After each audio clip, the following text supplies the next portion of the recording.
کے اندر آواز آنے لگی کہ طفیل تو عرب کا بہت بڑا شاعر ہے، بڑے بڑے شعراء جو ہیں تیرے سامنے کلام نہیں پڑھ سکتے، اور تو ایک محمد عربی کے سامنے آ کے آج اتنا لرزہ بردام ہو گیا ہے اور تو ڈرنے لگ گیا ہے۔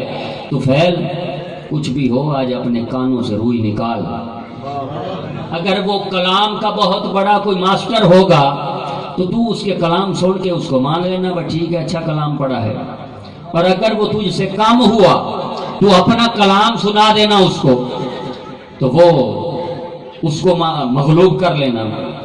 طفیل بن عمر دوسی کہتا ہے کہ میں نے کانوں سے روئی ہٹائی، اور روئی ہٹا کر جیسے ہی روئی ہٹائی تو محمد عربی صلی اللہ علیہ وآلہ وسلم قرآن کی تلاوت کر رہے تھے۔ قل اعوذ برب الفلق من شر ما خلق ومن شر غاسق اذا وقب، یہ تلاوت کر رہے تھے، اور دوسری رکعت کے اندر قل اعوذ برب الناس مالک الناس، یہ تلاوت فرمائی۔ وہ کہتے ہیں جب انہوں نے تلاوت فرمائی تو میں نے کہا کہ یہ نہ تو کوئی جادوگر ہے اور نہ اس کا اپنا بنایا ہوا کلام ہے، یہ کوئی جادوگر نہیں، نہ اس کا اپنا بنایا ہوا کلام ہے۔ وہ کہتے ہیں کہ جیسے ہی محمد عربی صلی اللہ علیہ وآلہ وسلم نے سلام پھیرا تو میں پیچھے پیچھے چل پڑا، میں پیچھے پیچھے چل پڑا، اور جب سرکار علیہ الصلوۃ والسلام اپنے گھر کے قریب ہوئے تو میں نے کہا یا رسول اللہ صلی اللہ علیہ وآلہ وسلم میں کلمہ پڑھنا چاہتا ہوں۔ حضور نبی کریم صلی اللہ علیہ وآلہ وسلم نے فرمایا پڑھیے اشہد ان لا الہ الا اللہ وحدہ لا شریک لہ واشہد ان محمدا عبدہ ورسولہ۔ انہوں نے پڑھا، طفیل بن عمر دوسی نے پڑھنے کے بعد سیدھا ابو جہل کے پاس گیا۔ ابو جہل کھڑا تھا اپنے رفقا کے ساتھ، اس نے کہا ابو جہل تو نے مجھے کہا تھا کہ محمد عربی سے نہیں ملنا، میں نے پورے انتظام کیے ہوئے تھے، کانوں کے اندر روئی ڈال رہی تھی کہ کہیں محمد عربی کا کلام میرے کانوں کے اندر نہ چلا جائے۔ ابو جہل تجھ سے بڑا فسادی کوئی نہیں، اور تو بالکل جہالت کا والد ہے، باپ ہے۔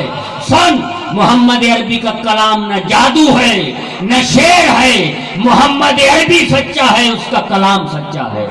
اور اس کے سامنے کھڑے ہو کر اس نے کہا اشہد ان لا الہ الا اللہ وحدہ لا شریک لہ واشہد ان محمدا عبدہ ورسولہ۔ اپنے قبیلہ کے اندر آیا، اور قبیلہ کے اندر آ کر اس نے اپنے پورے قبیلے کو سرکار کی بارگاہ میں لے کر آیا، اور پورا قبیلہ وہ مسلمان ہوا۔ اس کے بعد حضرت ابو ہریرہ کو لے کر آیا، اور حضرت ابو ہریرہ مسلمان ہوئے، اور پھر حضرت ابو ہریرہ کی والدہ محترمہ وہ حضور نبی کریم صلی اللہ علیہ وآلہ وسلم کی دعا سے مسلمان ہو رہی ہے۔ حیات الانبیاء پر دلیل صرف ایک دلیل دوں گا، آیت میں نے پڑھی وَلَا تَقُولُوا لِمَن يُقْتَلُ فِي سَبِيلِ اللَّهِ أَمْوَاتٌ، جو اللہ کی راہوں میں قتل کر دیے جائیں ان کو مردہ نہ کہو، ان کو مردہ نہ کہو۔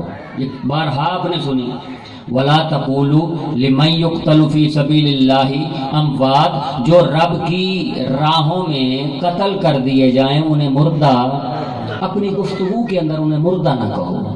کیوں؟ کیونکہ ان کو اللہ نے پروٹوکول دیا ہے، بل احیاء، بلکہ وہ زندہ ہیں۔ ٹھیک ہے، شہید کیا ہے؟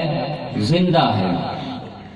دوسری آیت پڑھی قل ان صلاتی ونسکی ومحیای ومماتی للہ رب العالمین۔ بارہا آپ نے سنی، اب ان دو آیتوں کو ملائیے تو حیات الانبیاء ثابت، ان دو آیتوں کو ملائیں تو اس طرح ملائیں گے کہ شہید اپنی جان اللہ کی بارگاہ میں پیش کر دیتا ہے، وہ کہتا ہے کہ مولا تیرے لیے اور تو کچھ نہیں لا سکا، ایک جان تھی، یا اللہ تیرے لیے وہ میں نے قربان کر دی۔ بھائی جس کی ایک جان ہو، جس کی ایک جان اللہ کے لیے وہ قربان کر دے، وہ تو ہو زندہ۔ اور نبی کیا کہہ رہا ہے؟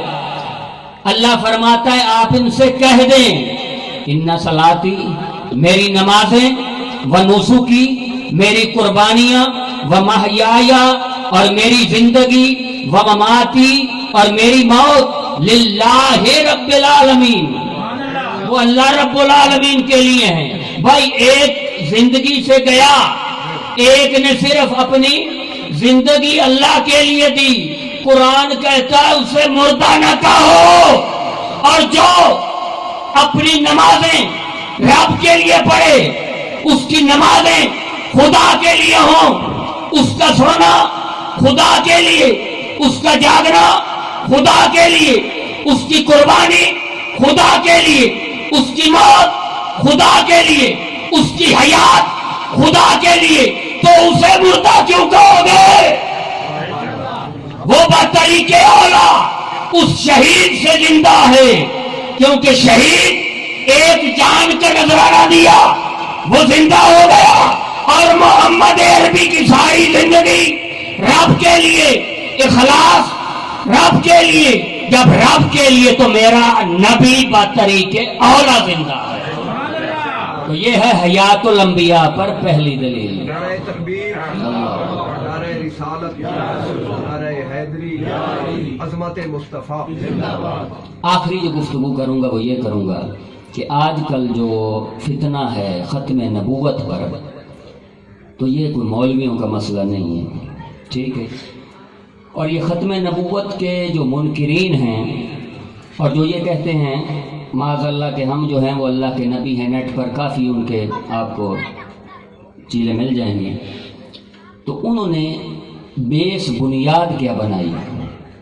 انہوں نے بنیاد یہی بنائی کہ تمہارا نبی تو مر چکا ہے، تم خود کہتے ہو، جو لوگ یہ کہتے ہیں کہ ہمارا نبی تو مر گیا ہے، تو وہ کہتے ہیں کہ قیامت تک اب تمہیں ہدایت دینے والا کون ہے؟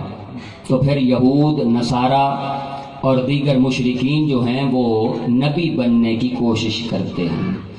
اگر تم نبی کو کہو گے کہ وہ زندہ ہے، آج بھی ہماری ہر بات سنتا ہے، قبروں کے اندر ہمارے درود و سلام کا جواب دیتا ہے، ہمارے گھر میں کوئی مسئلہ ہو ہم کہیں یا رسول اللہ صلی اللہ علیہ وآلہ وسلم ہم آپ کے امتی ہیں، یا رسول اللہ ہمیں فلانی پریشانی ہے، تو میرے نبی صلی اللہ علیہ وآلہ وسلم قبر انور سے تمہاری وہ مدد کرتے ہیں، تمہاری جو مشکلات ہیں اس کو حل کرتے ہیں۔